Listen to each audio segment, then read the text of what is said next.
کبھی کبھی ہمارے ذہنوں میں یہ سوال آتا ہے کہ کیا جنت میں ہمیں ہمارے رشتہ دار اور ماں باپ مل سکیں گے؟ ہم اگر دنیا میں نیک اعمال کر کے جنت حاصل کر لیں تو کیا جنت میں ہماری یہ خواہش بھی پوری ہوگی کہ ہم اپنی ماں باپ، بیوی یا کسی بھی اپنے چاہنے والے کے ساتھ رہ سکیں؟ حدیث میں ہے کہ جب کسی انسان کی روح قبض کی جاتی ہے تو اس کی روح کو علیین یا سجین میں بھیجا جاتا ہے۔ علیین نیک روحوں کا مقام ہے، وہاں تمام روحیں اس روح سے ملاقات کرتی ہیں۔ جس بندے کی روح کو علیین میں بھیجا جاتا ہے تو اس روح سے ملنے کے لیے تمام رشتہ داروں کی ارواح ایسے ملتی ہیں جیسے وہ کئی صدیوں سے کوئی بچھڑا انسان ملتا ہے۔ اللہ تبارک و تعالیٰ فرماتا ہے کہ اے میرے بندو، آج تم پر نہ کوئی خوف طاری ہوگا اور نہ تم غمگین ہوگے۔ میرے وہ بندے جو ہماری آیتوں پر ایمان لائے تھے، تم بھی اور تمہاری بیویاں بھی خوشی سے چمکتے چہروں کے ساتھ جنت میں داخل ہو جاؤ۔ ان کے آگے سونے کے پیالے اور گلاس گردش میں لائے جائیں گے، اور جنت میں ہر وہ چیز ہوگی جس کی ان کے دلوں میں خواہش ہوگی، جس سے آنکھوں کو لذت حاصل ہوگی، اور ان سے کہا جائے گا کہ تم اس جنت میں ہمیشہ رہو گے۔ ان آیات سے ظاہر ہوتا ہے کہ جو مرد حضرات جنتی ہوں گے ان کی بیویاں بھی ان کے ساتھ ہی جنت میں داخل کی جائیں گی، لیکن ان کے لیے یہ شرط ہے کہ ان کی بیویاں بھی نیک اور پرہیزگار ہوں۔ سیدنا ابو ہریرہ رضی اللہ تعالیٰ عنہ سے روایت ہے کہ نبی کریم صلی اللہ علیہ وآلہ وسلم نے ارشاد فرمایا، جس وقت کوئی مومن بندہ مرنے کے قریب ہوتا ہے تو رحمت کے فرشتے سفید ریشمی کپڑا لے کر آتے ہیں اور اس کی روح سے کہتے ہیں کہ نکل جا، تو اللہ تعالیٰ سے رضامند ہے اور اللہ تعالیٰ تجھ سے رضامند ہے۔ اللہ تعالیٰ کی رحمت کی جانب اور اس کے رزق کی جانب اور اپنے پروردگار کی جانب جو کہ غضبناک نہیں ہے۔ پھر وہ روح اس طرح معطر حالت میں نکل جاتی ہے جس طرح عمدہ خوشبودار مشک، اور فرشتے ہاتھ در ہاتھ اسے اٹھاتے ہوئے آسمان کے دروازے پر لے جاتے ہیں، تو آسمان والے فرشتے کہتے ہیں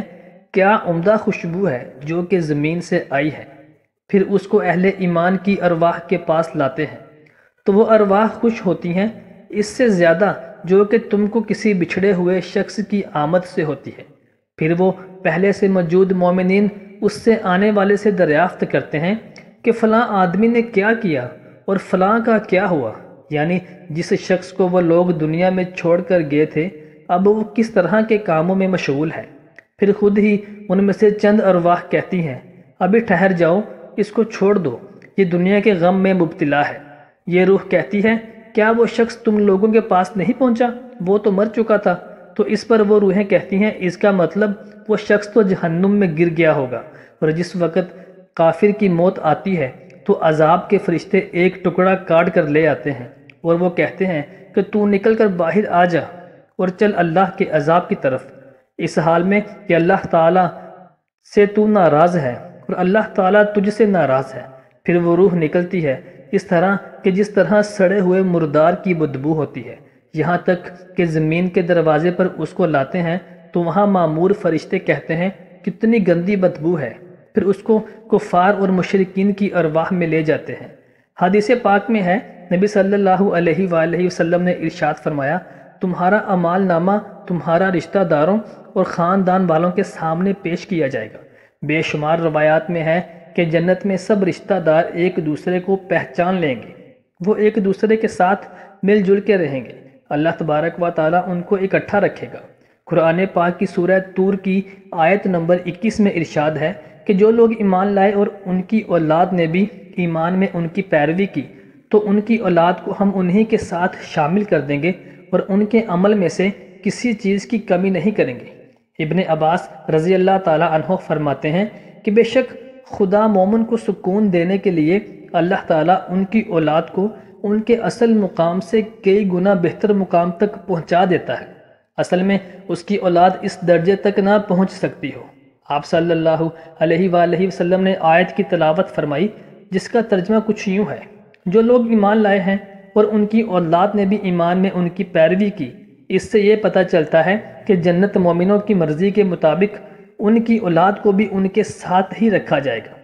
یہ وہی لوگ ہوں گے جنہوں نے دنیا میں رہتے ہوئے اچھے اور نیک اعمال کیے ہوں گے۔ اگر انہوں نے گناہ کیے بھی ہوں گے لیکن انہوں نے دنیا میں ہی اللہ تبارک و تعالیٰ سے سچے اور پکے ایمان کے ساتھ توبہ کر لی ہوگی تو اللہ تبارک و تعالیٰ ان کے گناہ گاروں کی توبہ قبول فرماتے ہوئے ان کو اور ان کی اولاد کو جنت میں طلب فرما لے گا۔ اللہ تبارک و تعالیٰ ایسے بندوں کی مرضی بھی طلب فرما لے گا، پھر ان سے ان کی مرضی دریافت کی جائے گی تو وہ کہیں گے یا پروردگار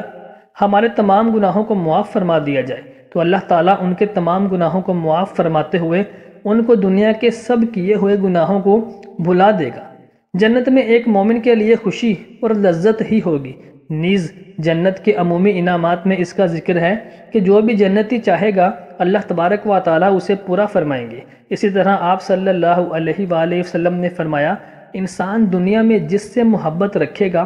آخرت میں اسی کے ساتھ ہوگا، لہٰذا ایمان کی حالت میں مرنے والا رشتہ داروں اور اقربا سے میل ملاقات کے لیے بھی جنت میں کوئی رکاوٹ نہیں ہوگی۔ سورہ بقرہ کی آیت نمبر 25 میں اللہ تبارک و تعالیٰ ارشاد فرماتا ہے کہ جو لوگ ایمان لائے اور نیک اعمال کرتے رہے ان کو خوشخبری سنا دو کہ ان کے لیے جنت کے باغوں میں جن کے نیچے نہریں بہہ رہی ہیں، جب انہیں ان میں سے کسی قسم کا میوہ کھانے کو دیا جائے گا تو وہ کہیں گے یہ تو وہی ہے جو ہم کو پہلے بتایا گیا تھا، اور انہیں ایک دوسرے کے ہم شکل میوے دیے جائیں گے، اور وہاں ان کے لیے پاک بیویاں ہوں گی اور بہشتوں میں ہمیشہ رہیں گے۔ نبی کریم صلی اللہ علیہ وآلہ وسلم کا فرمان ہے کہ مومن کو جب جنت میں داخل کیا جائے گا، جب وہ کسی بھی رشتہ دار کو ملنے کی خواہش رکھے گا تو اس کا جنتی بستر اس جنتی کو اس کے جنت میں دوسرے رشتہ دار کے پاس لے جائے گا، اور وہ دونوں ہی جنت کے رشتہ دار ایک دوسرے سے باتوں میں اس قدر مشغول ہو جائیں گے